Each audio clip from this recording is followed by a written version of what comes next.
Umabot na sa higit 1,500 ang nakumpiskang paputok ng Department of Trade and Industry sa Bocaue, Bulacan.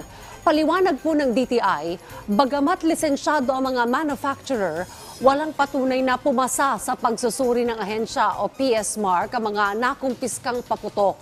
4 ang na-issuehan ng Notice of Violation sa 33 establishmento na minomonitor ng DTI. Magpapatuloy hanggang sa bagong taon ang inspeksyon ng ahensya. Nasa 25,000 piso ang multa para sa mga retailer na nagbebenta ng illegal na paputok. Habang aabot ng 300,000 naman ang multa para sa mga manufacturer. Ang tips po namin sa DTI, unang-una, kailangan si consumer bibili siya sa tindahan na may PNP license or permit.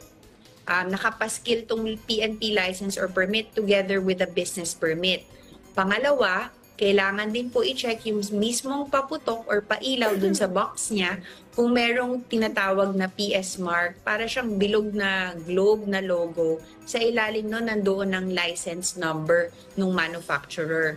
Pangatlo, para sure tayo na talagang lehitimo itong PS Mark, i-counter-check nila yung mismong modelo na bibili nila doon sa listahan ng DTI sa DTI website.